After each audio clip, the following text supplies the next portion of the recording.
तो वैसे तो दुनिया भर में जंगकुक डे उनके बर्थडे पर सेलिब्रेट किया जाता है, लेकिन आज 3 नवंबर दुनिया भर की करोड़ों BTS आर्मी के लिए और भी ज़्यादा स्पेशल दिन है, क्योंकि आज है वो दिन जिसके लिए दुनिया भर की BTS आर्मी सालों से महीनों से इंतजार कर रही थी कि कब उनके favourite K-pop idol Jeon Jungkook अपना सोलो डेब्यू करेंगे। और आज फाइनली जंगकुक की पहली सोलो एल्बम गोल्डन रिलीज हुई है, जिसे पूरी दुनिया में ज़बरदस्त प्यार मिल रहा है। लेकिन आर्मी के लिए इतनी खुशखबर काफ़ी नहीं थी कि अभी कुछ ही देर पहले जंगकुक खुद आर्मी को सरप्राइज देते हुए उनका दिन और भी स्पेशल बनाने के लिए व्यूअर्स पर लाइव आ गए। जी हाँ, आर्मी कुछ ही मिनट पहले जंगकुक ने व्यूअर्स पर एक बार फिर से आर्मी के साथ काफ़ी दिनों बाद बातचीत की।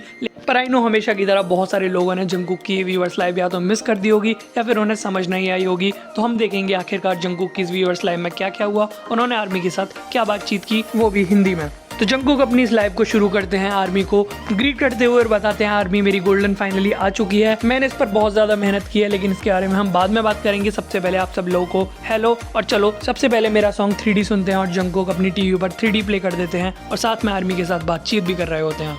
जंगकुक बोलते हैं हेलो आर्मी, आप सब लोग कैसे हो, मेरे घर की लाइटिंग आज अच्छी लग रही है, मैं डर्माटोलॉजिस्ट यानी स्किन के डॉक्टर के पास गया था, उसने मुझे बोला सब कुछ ठीक है, बाकी मैं अपनी आप लोगों से मिलकर अच्छा लगा। मैं जंगकुक अपनी नई सिंगल के साथ फिर से हाजिर हूँ। आपको ये कैसी लगी कि आपको मेरी न्यू एल्बम पसंद आई? मैंने इसे 2 पार्ट में डिवाइड किया है और इस एल्बम की प्रिपरेशन और तैयारी बहुत ज़्यादा केओटिक, बहुत ज़्यादा उलझन भरी रही। इसकी प्रमोशन, इसकी रिकॉर्डिंग, इसके लिए बहुत सारे देशों में आना जाना, ये बहुत ज़्यादा केओटिक रहा। पिछले काफ़ी दिनों के बाद मैंने इस तरह की हिला देने वाली फीलिंग फील की है। बाकी मैं अच्छे से खा रहा हूँ, आजकल मैं ठीक हूँ। एल्बम रिलीज होने तक मैंने ज़्यादा रेस्ट नहीं किया था, लेकिन इस एल्बम को बनाने की और यहाँ तक की जर्नी काफ़ी मज़ेदार रही और मुझे मेहनत करनी भी होगी, चाहे वो कितनी भी डिफ़िकल्ट क्यों ना हो, और यही मेरी पर्सनैलिटी को सूट भी करता है। हालांकि अब मैं कह रहा हूँ ये बहुत ज़्यादा मुश्किल था, लेकिन मुझे लगता है मेरे लिए वही सबसे ज़्यादा सही था। बाकी आप लोगों ने भी मेरी एल्बम का बहुत ज़्यादा लंबे टाइम तक वेट किया, उसके लिए बहुत बहुत शुक्रिया। लेकिन आज मैंने फाइनली अपनी एल्बम को रिलीज़ कर दिया है। बाकी मेरे एल्बम से रिलेटेड बाकी प्रमोशन शेड्यूल जल्दी ही शुरू हो जाएंगे। तभी जंगकुक को कुछ होने लगता है, उनकी बॉडी हिलने लगती है, वो हंसी हंसी में बोलते हैं आर्मी एल्बम तो बाहर आ चुकी है, लेकिन मेरी बॉडी अंदर से ही टेंशन की वजह से अजीब सा रिएक्ट कर रही है। फिर जंगकुक बोलते हैं आर्मी मेरा कोल्ड वापस आ चुका है, जो बोलूँ तो कभी गया ही नहीं था, इसीलिए मैंने आज मेडिसिन ली है। लेकिन सच बताऊँ तो अजीब बात यह है कि मैं कितना भी ड्रिंक कर लूँ, कितनी भी अनहेल्दी चीज़ें कर लूँ, मुझे ठीक लगता है, मेरी बॉडी को कोई फर्क नहीं पड़ता। और जब जब मेरा कोई बड़ा शेड्यूल होता है, मुझे जाना होता है, तभी ये कोल्ड वापस आता है, मेरा शरीर अकड़ने लगता है, मुझे टेंशन होने लगती है। पता नहीं ये किसी तरह की मनहूसियत है या फिर मेरे ऊपर कोई बद्दुआ लगी हुई है। बाकी आर्मी जल्दी ही मेरा बहुत बड़ा शेड्यूल आने वाला है, जिसके लिए मुझे बहुत ज़्यादा तैयारी करनी है, पर तब तक मुझे अपनी बॉडी को जितना हो सके उतना ठीक करना होगा। मुझे कभी कभी लगता है मेरी बॉडी बहुत ज़्यादा अजीब है, अब इसे काफ़ी ज़्यादा टाइम हो चुका है, हालांकि अब मुझे आराम है, थोड़ा बहुत रिलीफ है। बाकी मेरे पास पूरे शेड्यूल की लिस्ट आ चुकी है, मुझे कहाँ कहाँ जाना है, लेकिन मैं सोच रहा हूँ कि मैं इसे कर भी पाऊंगा कि नहीं, कहीं मैं कुछ गड़बड़ ना कर दूँ। मैं बस यही सोच रहा हूँ कि मैं ये सभी प्रमोशनल एक्टिविटीज सही से कर भी पाऊंगा कि नहीं, लेकिन हाँ इवेंचुअली यानी कि एंड में ये सारी चीज़ अपने आप चली जाएंगी, पास हो जाएंगी। मैं देख रहा हूँ कि आप सब लोग मेरे घटते वेट को लेकर परेशान हो, लेकिन आप लोगों को परेशान होने की ज़रूरत नहीं है। मैं क्या करूँ, मेरा आने वाला प्रमोशन है, मुझे आप लोगों के लिए कंटेंट फिल्म करना है। फिर बोलते हैं देखो टाइटल सॉन्ग प्ले हो रहा है। बाकी आदमी मेरा वेट तो ऊपर नीचे होता ही रहता है, मुझे कभी ज़्यादा खाना पड़ता है, कभी मैं कम खाता हूँ ताकि वेट लूज हो जाए। लेकिन छोड़ो उसे, चलो मेरा song standing next to you सुनते हैं और फिर जंगकुक इसे प्ले कर देते हैं और साथ साथ गाने लगते हैं, गुनगुनाने लगते हैं। फिर पूछते हैं आर्मी जब आप लोगों ने पहली बार स्टैंडिंग नेक्स्ट टू यू सुना था तो आप लोग थोड़े कंफ्यूज ज़रूर हुए होंगे, क्योंकि जब मैंने सुना था मैं भी हुआ था, मुझे पहले लगा था ये बहुत ज़्यादा कूल सॉन्ग है। ऐसा ही मुझे 7 के टाइम पर भी हुआ था, मुझे 7 बहुत ज़्यादा अच्छा लगा था और मैंने सोचा कि मुझे ये दोनों सॉन्ग जल्दी से जल्दी पूरे करने हैं। पर स्टैंडिंग नेक्स्ट टू यू एक अच्छा सॉन्ग है और आप लोगों को भी इसे लगातार कई बार सुनते रहना है। ये बहुत अच्छा सॉन्ग है, मैं इसे हर हालत में बनाना चाहता था, इसे परफॉर्म करना चाहता था, और सच बताऊँ तो इसे रिकॉर्ड करते वक्त तो मानो मैं सच में मर ही गया था। मतलब इतना ज़्यादा थक गया था, जब भी डायरेक्टर एंड्रयू मुझे बोलता है इधर जाओ उधर जाओ, मैं इतना थक जाता था, मुझे समझ नहीं आता था कि ये सब चल क्या रहा है। बाकी इस सॉन्ग को रिकॉर्ड करने के लिए कोई सेशन नहीं रखे गए थे, ये सॉन्ग सिर्फ एक दिन में ही पूरा किया गया था। मैंने स्टैंडिंग नेक्स्ट टू यू सुना और उसके बाद मैंने एक दिन के अंदर ही होटल पर प्रैक्टिस की और इसे एक दिन के अंदर ही रिकॉर्ड किया। डायरेक्टर एंड्रयू ने बहुत अच्छा काम किया, उन्होंने बहुत ज़्यादा मेहनत की मेरे ऊपर, इसीलिए अच्छे रिजल्ट आए हैं। ये सॉन्ग मेरा पहला सॉन्ग है जिसके लिए मुझे दूसरी बार रिकॉर्ड नहीं करना पड़ा है। तब एक आदमी जंगकुक से पूछती है आपको कितने घंटे लगे इस सॉन्ग को रिकॉर्ड करने में, तो जंगकुक बोलते हैं घंटे, अगर मैं याद करूँ तो मैंने इसे जल्दी ही रिकॉर्ड कर लिया था। हालांकि ये काफ़ी हार्ड सॉन्ग था, कोरस में काफ़ी कोरस लाइन थी, लेकिन मुझे लगता है 4 घंटे के अंदर या फिर 4 घंटे से थोड़ा ज़्यादा टाइम में से पूरा रिकॉर्ड कर लिया था। और मुझे इस सॉन्ग से अलग ही लगाव है, पर मेरे लिए याद करना बहुत ज़्यादा मुश्किल है क्योंकि जब मैं ये सॉन्ग रिकॉर्ड कर रहा था तो बहुत ज़्यादा उथल पुथल थी। एंड्रयू मुझे साथ साथ डायरेक्ट करता जा रहा था और मैं उसी को फॉलो कर रहा था जैसे वो बोल रहा था। और रिकॉर्ड होने के बाद हमने चैन की सांस ली और जंगकुक बोलते हैं चलो आर्मी मेरा अगला सॉन्ग सुनते हैं, और गोल्डन का अगला सॉन्ग प्ले कर देते हैं और इसी के साथ साथ गाने भी लगते हैं। जंगकुक अपना यस और नो सॉन्ग प्ले कर देते हैं, उसके साथ गुनगुनाने लगते हैं, गाने लगते हैं और एक एक कर 2-3 सॉन्ग सुन लेते हैं और फाइनली एक कप उठाते हैं और आर्मी को बोलते हैं नहीं नहीं आर्मी डरो मत, यह अल्कोहल नहीं है बल्कि कॉफ़ी पी रहा हूँ। ये बोलने के बाद जंगकुक अपनी एल्बम का अगला सॉन्ग प्ले कर देते हैं और इस तरह एक एक कर जंगकुक अपने सभी 11 के 11 सॉन्ग्स आर्मी के साथ इस व्यूअर्स लाइव में सुनते हैं और सॉन्ग खत्म करने के बाद फाइनली वापस आर्मी से बातचीत करने लगते हैं और अपनी एल्बम को लेकर बात करने लगते हैं कि आर्मी आपको मेरे सभी सॉन्ग्स में से कौन सा सॉन्ग पसंद आया। मुझे पता है आप में से बहुत सारे लोगों का अलग अलग सॉन्ग फेवरेट होगा, पर मुझे ये देखकर अच्छा लगा कि अलग अलग BTS आर्मी के अलग अलग फेवरेट सॉन्ग है। मैं आप लोगों से कुछ इसी तरह के रिस्पॉन्स की उम्मीद कर रहा था। मैंने कोशिश किया कि कोई भी सॉन्ग एक दूसरे से ओवरलैप ना हो, सभी एक दूसरे से पूरी तरह अलग हों।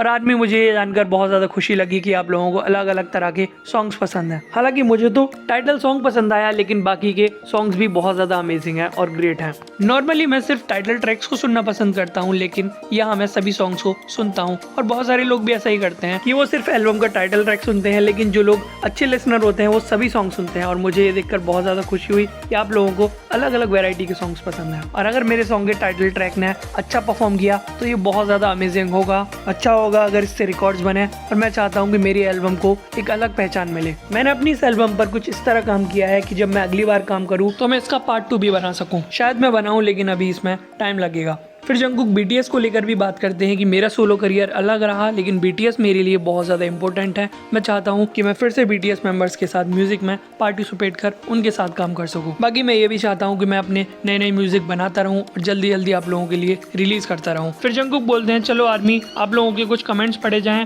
वैसे तो मुझे भूख लगी है, आज मैंने पूरा दिन कोई भी खाना नहीं खाया है। और आर्मी का कमेंट पढ़ते हैं कि मुझे कोरियन में पूरी सिंगल चाहिए। तो जंगकुक बोलते हैं ऑफ कोर्स मैं कोरियन हूँ तो वो तो मैं आपको दे ही सकता हूँ। मुझे नहीं पता कि सिंगल होगी या पूरी एल्बम, लेकिन मैं कोरियन में आपको जरूर सॉन्ग दूंगा, क्यों नहीं। फिर जंगकुक बताते हैं आर्मी मेरी एक आदत है, जब भी मैं सॉन्ग्स लिखने बैठता हूँ, लिरिक्स लिखने बैठता हूँ, मेरे मन में पता नहीं कहां से आप लोग यानी आर्मी ही आ जाती है। मैंने ये बात इंटरव्यू में भी बताई थी। तो मेरे लिए सॉन्ग्स लिखना काफी मुश्किल रहता है, इसीलिए मैं उन लोगों की बहुत ज्यादा रिस्पेक्ट करता हूँ जो अपने सॉन्ग्स खुद लिखते हैं। दुनिया में बहुत अमेजिंग सॉन्ग राइटर्स हैं और मैं भी लिखने की कोशिश करता हूँ, लेकिन उनकी क्वालिटी के साथ मैं कभी भी मैच नहीं कर सकता। तो इसीलिए मैं फ्यूचर में भी सॉन्ग्स नहीं लिखूंगा, बस आइडियाज दे सकता। लेकिन ऑफ कोर्स मैं आइडिया दे सकता हूँ कि सॉन्ग की ये थीम होनी चाहिए, ये जोनरा होना चाहिए।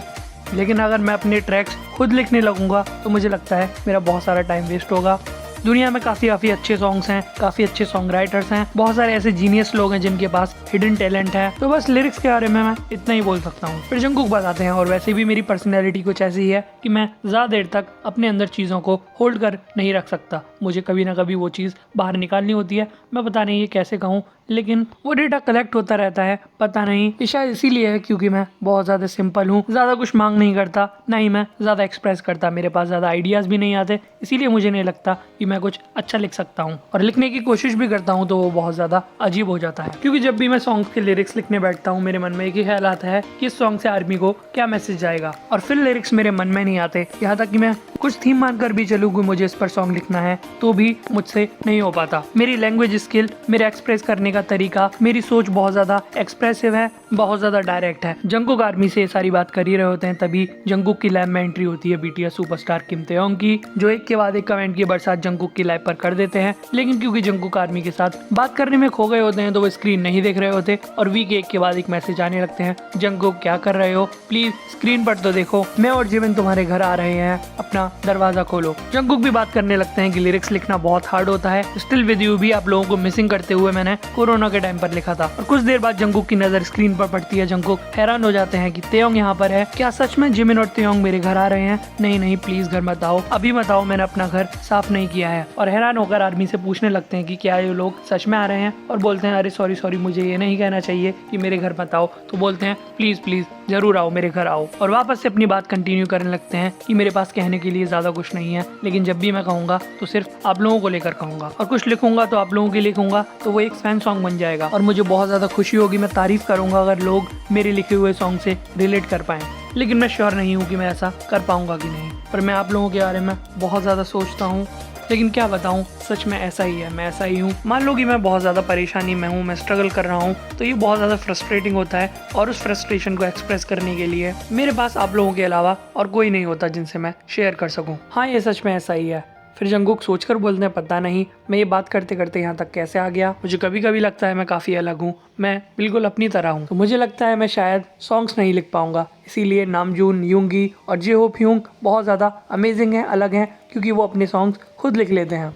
और क्योंकि मैं ये नहीं कर सकता, इसीलिए मैं उन तीनों की बहुत ज़्यादा रिस्पेक्ट करता हूँ। लेकिन ऐसा भी नहीं है कि लोग चेंज नहीं हो सकते, चेंज हुआ जा सकता है। शायद मैं फ्यूचर में से चेंज करूँ या शायद नहीं भी। और आप करते हो तो चीज़ें अपने आप हो जाती हैं। फिर जंगकुक बोलते हैं, आर्मी मुझे भूख लगी है, मुझे दवाई भी लेनी है। सुबह मैंने खाली पेट ही दवाई खा ली थी और ऊपर से अब मैं कॉफ़ी और पी रहा हूँ। और सोचने लगते हैं बाकी आज रात के लिए आप लोगों से कुछ कहना बाकी है, और बोलते हैं शायद मैंने सब कुछ कह दिया। फिर बोलते हैं गोल्डन एल्बम रिलीज़ हो चुकी है, बाहर आ चुकी है, पर अब भी और भी बहुत सारी चीज़ रिलीज़ होना बाकी हैं, प्री रिकॉर्डेड भी होंगी, तो प्लीज़ इन सब का इंतज़ार करो। एक बार फिर से मेरी एल्बम के लिए इंतज़ार करने के लिए आप लोगों का बहुत बहुत शुक्रिया, और मुझे प्यार देने के लिए, सपोर्ट करने के लिए भी मैं आप लोगों का हमेशा आभारी रहूँगा। और क्योंकि आज फाइनली एल्बम रिलीज़ हो चुकी है, तो मुझे बहुत ज़्यादा रिलीफ महसूस हो रहा है। एनीवे, आप लोगों का बहुत बहुत शुक्रिया, मैं बहुत ज़्यादा आप लोगों का थैंकफुल हूँ। एक बात बिल्कुल भी मत भूलना कि मैं आप लोगों के बिना नहीं गा सकता, कहीं भी प्रोमो पे, किसी रेडियो शो पर नहीं जा सकता, क्योंकि आपके बिना मैं कुछ भी नहीं हूँ। तो आप लोगों का मुझे बहुत ज़्यादा शुक्रिया करना होगा। आप लोगों को समझ आया, और अब मुझे ये लाइव ख़त्म करनी होगी, क्योंकि वी और जेमिन कभी भी मेरे घर आ सकते हैं। मुझे लगता है ये दोनों मिले होंगे, इन लोगों ने ड्रिंक की होगी और ये घर आ रहे हैं। लेकिन आज रात मैं मज़ा करने वाला हूँ, मैं एकदम रिलैक्स हूँ। लेकिन आप लोग मेरे लिए कितना ज़रूरी हो ये मत भूलना। मैं भी आप लोगों के बारे में सोचूंगा कि किस तरह मैं आगे बढ़ूँ और आप लोगों के लिए चैप्टर 3 की स्टार्टिंग करूँ। आप लोगों का सच में बहुत बहुत शुक्रिया, बहुत ज़्यादा थैंक यू। ऐसा नहीं है कि मैं सोने वाला हूँ, मैं पिछले काफ़ी टाइम से काम कर रहा था, इसीलिए कुछ दिन का रेस्ट लिया था, लेकिन फिर भी उस दौरान मैं अच्छे से नहीं सो पाया। शायद 3 दिन हुए होंगे, शायद मैं 6 घंटे सोया होऊंगा। हाँ, तो मैं थोड़ा बहुत थका हुआ हूँ, लेकिन मुझे नींद नहीं आ रही, मैं ठीक हूँ। लेकिन आज मुझे रेस्ट करना होगा, और मुझे लगता है कि मैं रेस्ट नहीं कर पाऊंगा। पता नहीं लाइफ इतनी ज़्यादा हार्ड क्यों है। शायद जंगकुक अपने एल्बम के स्ट्रेस को लेकर बात कर रहे थे, और थैंक यू बोलकर बोलते हैं, चलो आर्मी अब मैं चलता हूँ। आप लोगों का बहुत बहुत शुक्रिया। प्लीज़ मेरी एल्बम गोल्डन को बहुत सारा प्यार देना, अपना ख्याल रखना, बीमार मत पड़ना। बाय बाय आर्मी बोलकर जंगकुक अपनी इस व्यूअर्स लाइफ को फाइनली ख़त्म करते हैं। तो इस तरह आर्मी जंगकुक की ये लाइफ पूरी तरह उनकी आज रिलीज हुई गोल्डन एल्बम को लेकर रही, लेकिन वी और जिमिन ने उन्हें सरप्राइज दे दिया। और उसके बाद किम तेयोंग और जिमिन व्यूअर्स पर 8 सेकंड के लिए लाइव भी आए, जिसमें वो तैयार होकर रोड पर दिख रहे थे और लग रहा था वो जंगकुक के घर की तरफ ही जा रहे हैं। तो ऐसा हो सकता है मैं विमेन कुक की एक बार फिर से रात में लाइव देखने को मिल जाए। तो आप सब लोगों को जंगकुक की लाइव कैसी लगी, और आप जंगकुक की एल्बम को लेकर कितने एक्साइटेड हो, अपनी अपनी राय कमेंट सेक्शन में ज़रूर बताना।